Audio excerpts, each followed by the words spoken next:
ओम नमः शिवाय, जय श्री राम, हर हर महादेव। आज हम बात करेंगे कि सवारी को कैसे पहचानें, कि सवारी माता की है या किसी प्रेत की है। एक एक चीज बारीकी से बताऊंगा, बेटा ध्यान से सुनना। कि सवारी जो आ रही है आपके ऊपर, वो माता की सवारी है या कोई प्रेत की सवारी है। दरबार में बहुत सारे लोग आते हैं और जो कहते हैं कि मैं माता हूँ, या कोई कहता है कि मैं ये बाबा हूँ, वो बाबा हूँ। तो उसको पहचानना बड़ा इंपॉर्टेंट होता है, वरना जो भगत होते हैं वो धोखा खा जाते हैं और वो जो शक्ति होती है वो अपना काम करती रहती है और परेशान करती रहती है।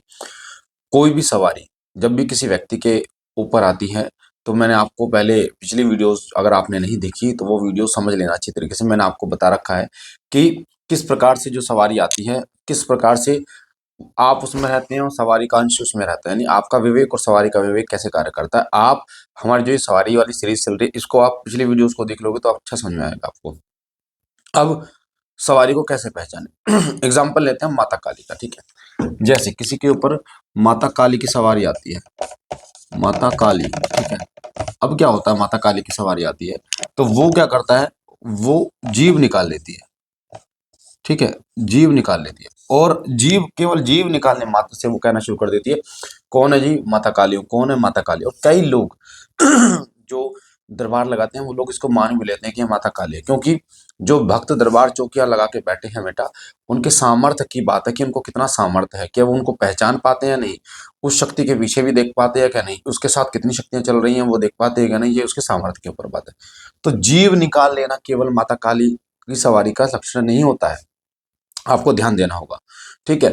अब कैसे आप पहचाने कि वो माता काली है या नहीं, वो देखो। सबसे पहला लक्षण होता है इसका कि अगर वो शक्ति जो आ रही है वो अपनी महिमा गाए, खुद ही महिमा, यानी अपनी बढ़ाई करे, है ना, बढ़ाई बढ़ाई करे, तो वो सवारी माता की नहीं हो सकती। क्योंकि कभी भी माता की सवारी आती है तो वो कभी अपनी बढ़ाई नहीं करती, मैं ये कर दूंगी, मैं वो कर दूंगी, तो वो कभी भी माता की सवारी नहीं हो सकती है। जा ये कर दिया, मैं वो कर दूंगी, इस तरीके से नहीं बोलती माता की सवारी। दूसरा लक्षण होता है इसका, वो होता है कि वो जो है ना, वो भेंट मांगती है।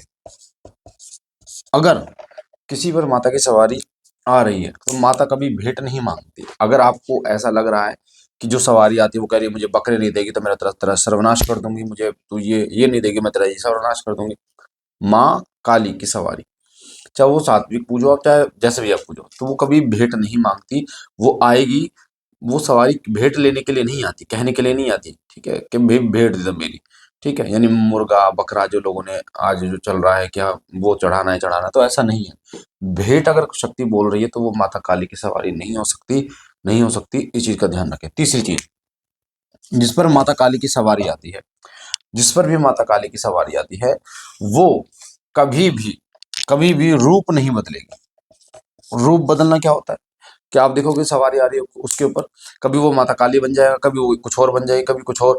आपको कई भगत ये सोचते हैं कि माता काली भी है इसके पीछे, बावरी साहब भी चल रहे हैं इसके पीछे, मसानी माता भी चल रही है, जबकि वो खुद ही प्रेत जो होता है वो बेवकूफ बनाने का कार्य करता है। यानी वो खुद ही प्रेत बेवकूफ बनाता है, ठीक है। अलग अलग रूप बदल के वो जो बेवकूफ बनाता है भगत का। अब जो भगत की दृष्टि नहीं खुली वो कैसे देखेगा इन चीजों को, तो वो देख नहीं पाता। तो फिर क्या होता है, फिर ये होता है कि वो उसको माता बनकर पुजवाने शुरू कर देते। कई तो बेटा दरबार में ऐसे ऐसे केसेस आते हैं, जो प्रेत है और गद्दी वाले ने, दरबार वाले ने बोल दिया ये माता है, और उसकी गद्दी भी लगवा दी और प्रेत गद्दी चला रहा है, खा रहा है, ठीक है। तो ऐसे ऐसे केसेस भी हमारे पास आते हैं जिनको हमने पकड़ा है धाम में। और वो प्रेत जब उसको बुलाया गया, हाजिर किया गया, तो वो कहता कि तुम्हें क्या दिक्कत है भाई, मैं तो काम कर रहा हूँ। काम का मतलब वो उनको जैसे बता देता है कि हाँ हो जाएगा, और हो जाता है, तो है ना भाई। देखो तुक्के तो कोई भी मारता है प्रेतों में। तो जब उसका पकड़ा गया, जब वो झूठ उसका पकड़ा गया, तब उसने साफ साफ बोला कि मैं लोगों को इकट्ठा कर रहा हूँ, मैं गद्दी चलवा रहा हूँ, तुम्हें क्या दिक्कत है, चाहे मैं प्रेत हूँ चाहे कुछ भी। तो प्रेत रूप बदलता है, ठीक है। चौथी चीज होती है, वो होती है जयकारे, है ना, जयकारे। कभी भी माता की अगर सवारी आएगी तो वो अपने जयकारे नहीं लगाएगी। अब भाई तुम हो, अब कोई व्यक्ति है राकेश, और राकेश अपने जयकारे लगाएगा क्या, राकेश ये कहेगा बोल राकेश की जय, ऐसे तो नहीं बोलेगा ना भाई। भाई कोई भी शक्ति आती है वो या तो अपने ऊपर वाले शक्तियों के जयकारे लगाएगी, या सम्मान देने के लिए अपने साथ के शक्तियों के जयकारे लगाएगी, ठीक है। अब जैसे माता काली चल रही है तो माता काली जो है वो बाबा भोलेनाथ के जयकारे लगाएगी, या वो भैरव बाबा के जयकारे लगाएगी, भैरव बाबा साथ चलते हैं। अगर उसके घर के कुल में भगवती पूजती है तो उसके घर के सेवादार का जयकारा लगाएगी, वो सम्मान देने के लिए लगाती है, ठीक है। पर कभी भी वो ये नहीं कहेगी कि मेरी जय, यानी वो खुद माता काली है और माता काली ये कह रही है कि मेरी जय, ठीक है ना। तो इस चीज का आपको समझना चाहिए कि कभी भी शक्ति जो है वो अपने से ऊपर की शक्तियों का जयकारा लगाएगी, कभी भी अपने साथ की शक्तियों का जयकारा नहीं लगाएगी। नेक्स्ट है पांचवा जो लक्षण है वो है डराना। कभी भी जो शक्ति आएगी माता की, वो डराना, यानी कि कभी वो डराएगी नहीं आपको। कई लोग ये सोचते हैं माता आ गई, माता आ गई, माता आ गई, तो वो ये कह देती है कि मैं तेरे सपने में आकर तेरे को मार दूंगी या ये कर दूंगी वो कर दूंगी तुम्हारे साथ में। तो कभी भगवती ऐसा नहीं करती, इस चीज को आपको ध्यान रखना होगा। माता की सवारी, सवारी के विषय में हमने बताया था कि सवारी स्वयं कभी नहीं आती है, सवारी के गण आते हैं। अब वो हम बात करेंगे अभी, नेक्स्ट जो वीडियो होगी उसमें हम बात करेंगे कि सवारी की शक्तियां कौन कौन आती हैं।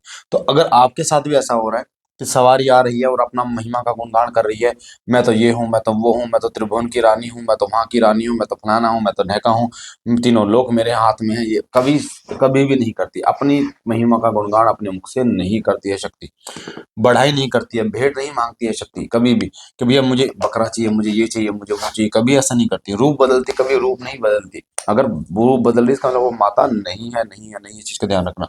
जयकारे खुद के नहीं लगाएगी वो शक्ति, आप वहम में हो कि वो जयकारे लगाना उसने शुरू कर दिया है, ठीक है, और डराएगी नहीं किसी को।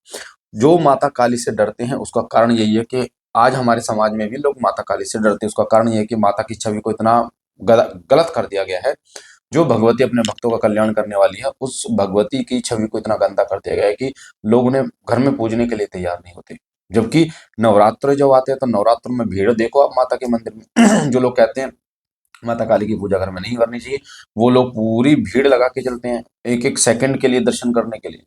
तो ये लोगों की मानसिकता एक ऐसी है कि मतलब उनको चिट भी अपनी चाहिए, पट भी अपनी चाहिए। तो ऐसे जो लोग होते हैं वो कभी भगवती की कृपा के प्राप्त प्राप्त नहीं कर सकते, कभी भगवती की कृपा के पात्र नहीं बन सकते, और सदा वो केवल और केवल इसी प्रकार से वो अपने संसार में रूपी जीवन में पिसते रहते हैं। तो अगर आपको भगवती की सेवा करनी है, अभी आप देखते हो गुप्त नवरात्र आते हैं, अरे चलो माता नवरात्र है, चलो चलो माता, अरे माता ही माता होती है। पर आप ये तो देखो कि आपने माता माता की वाली बात तो कर रहे हो कब पर कब, जब नवरात्र आते, केवल ऐसा नहीं होता। जब आप बाबा भोलेनाथ पर शिवलिंग पर जल चढ़ाते हैं कई लोग, कब चढ़ाते हैं, अभी सावन आ रहा है, सावन पे जल चढ़ाएंगे, शिवरात्रि आ रही है, शिवरात्रि पे जल चढ़ाएंगे, छोड़ेंगे नहीं पूरा भीड़ भड़क्का में। आप पूजा करने नहीं जा रहे, आप केवल फॉर्मेलिटी निभाने जा रहे हो।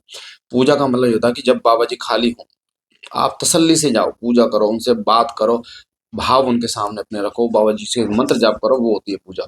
ये नहीं होता कि कावड़ ले रहे हैं, जा रहे हैं तो मतलब पानी के साथ बह रहे हैं। तो आपको इन चीज़ों का ध्यान रखिएगा। अगले हम वीडियो में बात करेंगे कि सवारी रियल में आती है या किस और क्या आता है सवारी के साथ, ठीक है?